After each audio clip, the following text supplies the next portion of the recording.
मराठी नवीन वर्षाची सुरुवात म्हणजे गुढीपाडवा। ह्या दिवशी प्रत्येकाच्या घरी श्रीखंडपुरी किंवा बासुंदीपुरी केली जाते।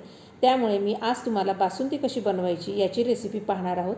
हेही अगदी साध्या सोप्या पद्धतीने ही बासुंदी बनवण्यासाठी अजिबातच दूध आटवण्याची गरज नाही, तरीही लच्छेदार बासुंदी तयार होणार आहे। अगदी मलईदार बासुंदी 10 ते 15 मिनिटांमध्ये कशी बनवायची तेही बघणार आहोत। पहा, बासुंदीला कलर व टेक्स्चर किती छान आलेलं आहे। छान अगदी मस्त झालेली आहे बासुंदी, अगदी दाटसर झालेली आहे। अशी सुमधुर बासुंदी घरच्या घरी कशी बनवायची ते बघणार आहोत।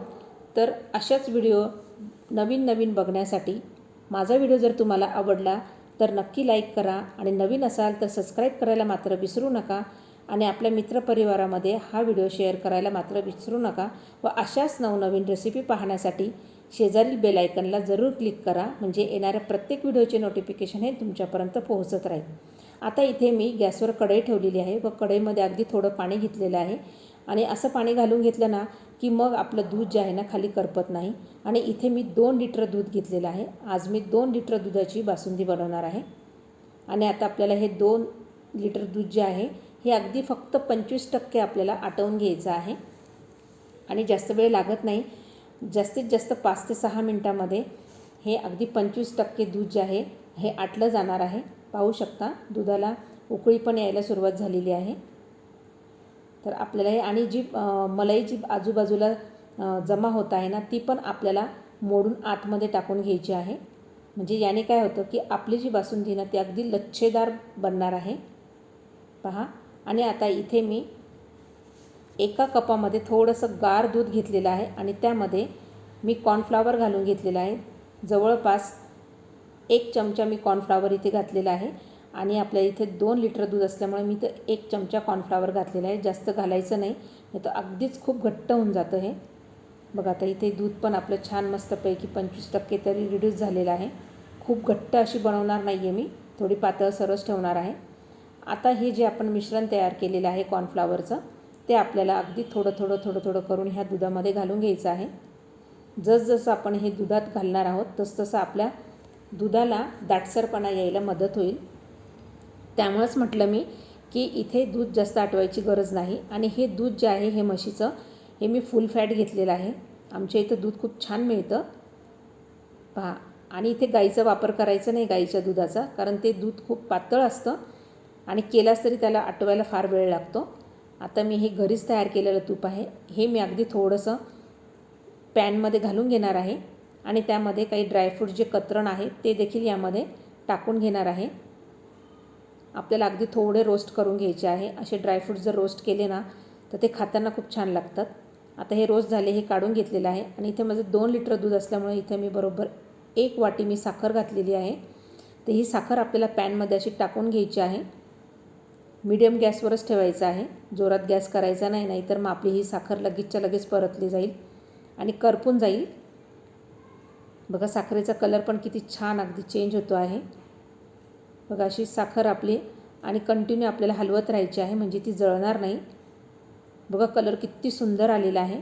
आता ह्या ठिकाणी तुम्ही एक करू शकता, जो ती ही साखर आहे एका ताटाला तूप लावून हे तुम्ही सेट करून घेऊ शकता आणि नंतर त्याचे तुकडे करून मिक्सरमधून काढून घेऊ शकता। पण मी इथे तसं केलेलं नाही आहे, कारण आपल्याला पटकन बनवायचे आहे। तर इथे मी 1 कप मी इथे दूध घेतलेलं आहे, 1 कपाला थोडंसं कमी आहे आणि हे पण दूध बॉईल करून गार केलेलं आहे। तर इथे मी आपल्या जे साखरेचं कॅरेमल झालेलं आहे त्यामध्ये अगदी थोडं घालायचं आहे, कारण हे सगळं आपल्याला अंगावर उडण्याची शक्यता असते। तर थोडं घालून असं छान असं मस्त मिक्स करून घ्यायचं आहे। बघा आता इथे मी घरीच खवा तयार केलेला आहे, तर जवळपास इथे 40 ते 50 ग्रॅम इथे मी खवा घालून घेणार आहे। पाहू शकता तुम्ही अगदी, आणि एकदम घरी खवा तयार केलेला आहे, तो पण अगदी 5 मिनिटात आपला हा खवा तयार होतो। तुम्हाला जर ही रेसिपी पाहिजे असेल तर मला नक्की कमेंट करा। आणि हा खवा जो आहे हा मिल्क पावडरपासून केलेला आहे। आता हे सगळं मिश्रण आपल्याला एकजीव करायचं आहे आणि पुन्हा इथे बघायचं आहे आपलं दूध किती आटलेलं आहे, बऱ्यापैकी आटलेलं आहे। आता हे सगळं जे खवा साखरेचं जे मिश्रण आहे हे सगळं आपल्याला हे दुधात घालून घ्यायचं आहे। खूप सुंदर अशी बासुंदी आपली तयार होणार आहे। आणि आता हे सगळं मस्त मिक्स करून घ्यायचं आहे आपल्याला। तर हे सगळं छान अगदी मिक्स करून घेणार आहे मी। बघा कलर किती सुंदर आलेला आहे, टेक्स्चर किती छान आलेलं आहे आपल्या बासुंदीला. आणि आता ही जसजशी आपण जेव्हा झाल्यानंतर आपण गार करून घेऊ ना, तशी तशी आपली ही छान अगदी दाटसर होत जाणार आहे. आता हिला असंच आपल्याला उकळून घ्यायचं आहे. बघा एकदम मस्त झालेली आहे. आता जे ड्रायफ्रूट्स आपण मस्तपैकी असे रोस्ट करून घेतलेले होते ते यामध्ये घालून घ्यायचे आहे. तुम्हाला यामध्ये अगदी केशर घालायचं असेल तरी चालणार आहे.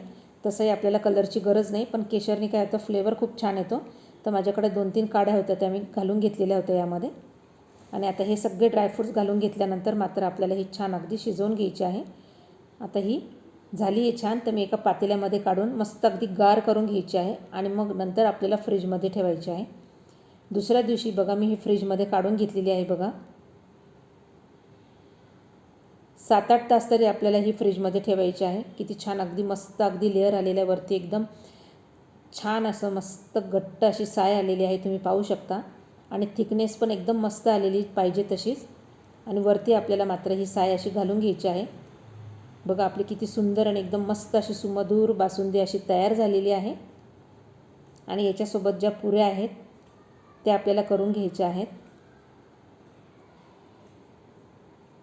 पुऱ्यांची पण मी रेसिपी टाकणार आहे. बघा किती सुंदर. तर ह्या पद्धतीने तुम्ही नक्की एकदा करून बघा, तुम्हाला नक्की आवडेल.